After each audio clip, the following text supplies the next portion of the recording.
Doink the Clown is one of the greatest characters ever to participate in the WWF. And I thought that he was positively, you always say, you look at guys and you look at talent as if they could headline WrestleMania. Right. Matt Bourne could headline WrestleMania. I would often chuckle, and we've actually talked about this at times, not with anybody in particular, but could you imagine Doink in the main event at WrestleMania and make it a circus big top feel for WrestleMania and have the whole thing be almost like a circus theme? Yeah, I just thought that would be great. It sounds ridiculous, but the visual of WrestleMania 9 was pretty fun. So I could get behind the idea that, that might have worked. I mean, Vince loves a big spectacle. You see just the sheer size of the WrestleMania sets these days. It would have been something to see for sure. Yeah. And Doink definitely could have pulled it off. And I think that he could have been, everybody's champion. Whether he was in the role of a babyface or a heel, I think that when he was in the ring, he was the best wrestler in the ring.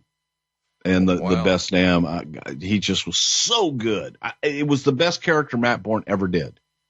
It's hard to believe, but the character debuted nearly 25 years ago. He comes into the company in January of 1993. And, of course, Doink's real name is Matt Osborne, but he's wrestling under the name as Matt Bourne. And so most of us know him as Matt Bourne. And he started wrestling 15 years prior to that, roughly, making his debut in 1978. And this is, of course, back during the hotbed of territorial wrestling.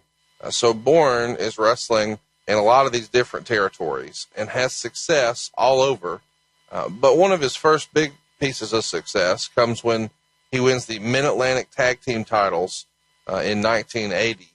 And I think most people listening to this probably know that Bourne spent most of his time in the Pacific Northwest. And up there, he was their heavyweight champion.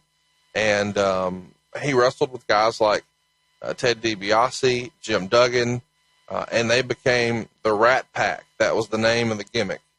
And he actually debuted for the WWF about 8 years prior to ever coming in as Doink. Back in 85, he worked in the Boston Garden where he wrestled Rick McGraw to a time limit draw. And the highlight of that early run is WrestleMania 1. I think a lot of people overlooked that, but he lost to Ricky Steamboat there in the initial WrestleMania. And I think a lot of people have maybe kind of lost that in history. When did you first meet Matt Bourne? It feels like you would have crossed paths with him a few times in the territories. I know that he worked a little while in World Class Championship Wrestling, and he was managed there by Percy. Would you have met him in Texas, or where did you first meet Matt?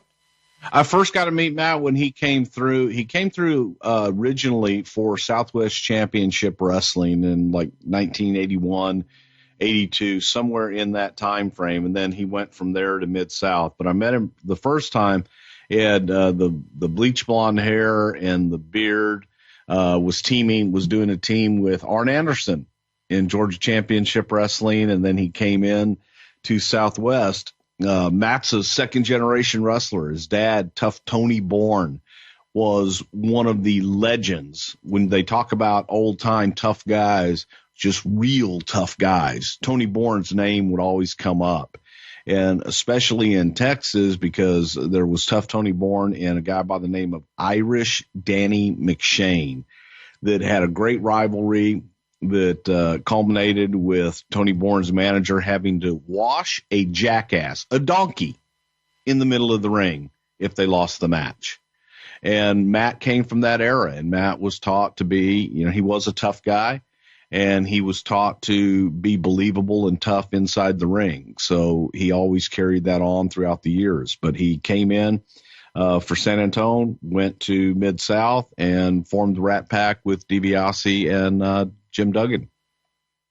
Well, I'll tell you what, it's quite an interesting change from the way guys come into the company now versus the way they used to. Because in these days, it was pretty common for them to have extended runs in different territories. And independent wrestling, while it is still on the rise, Ring of Honor is probably having their best year ever this year. It's just not the same.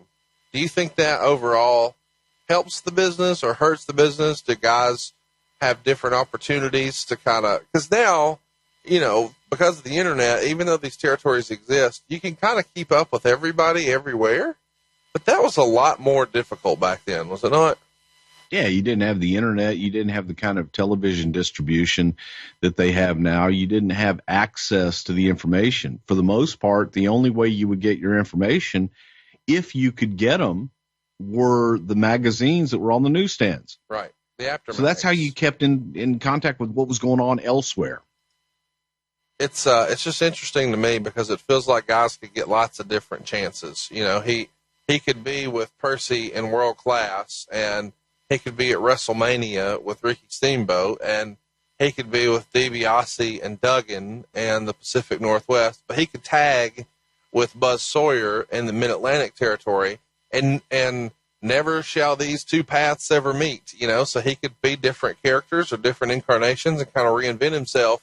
And that's a little more challenging these days. So he got to take chances early on. We mentioned Buzz Sawyer there briefly. We haven't spent a lot of time talking about Buzz on this show before, but there's rumor and innuendo out there that The Undertaker didn't have the best experience with Buzz Sawyer. Have you heard that before?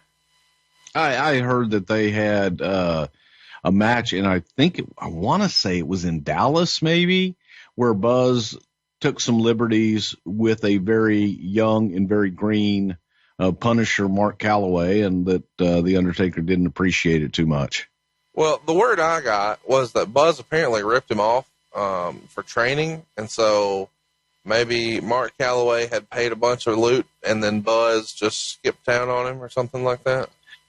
Buzz had that reputation. Yeah. I don't know if that's true or not. I do know that on TV at one point, at a very young age, that there wasn't a lot of love lost there. So we talked about World Class. Bourne had quite a run in World Class. He won the Texas Heavyweight title. He would do pretty much everything there. He won the USWA Tag Team titles twice, both times with Jeff Jarrett. What a small world it is. He would win the USWA Texas Heavyweight belt by defeating Kerry Von Erich, and he even had some matches and some tag matches with and against the Dingo Warrior, who would go on to become the Ultimate Warrior.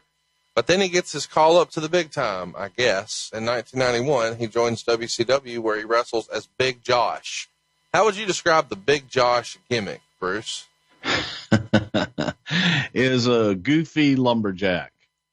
Yeah. I think that they were trying to create their own version of Hacksaw Jim Duggan. I don't know what the hell they were trying to create. There were so many different incarnations of lumberjack characters through the years, and they were trying to create Big Josh, big friendly Josh from the Pacific Northwest, probably because Matt came from Oregon, and everybody knows that there's nothing but guys in flannel shirts and capri pants, capri jeans in Oregon walking around cutting down trees. But hey, I got my fair share of crappy gimmicks.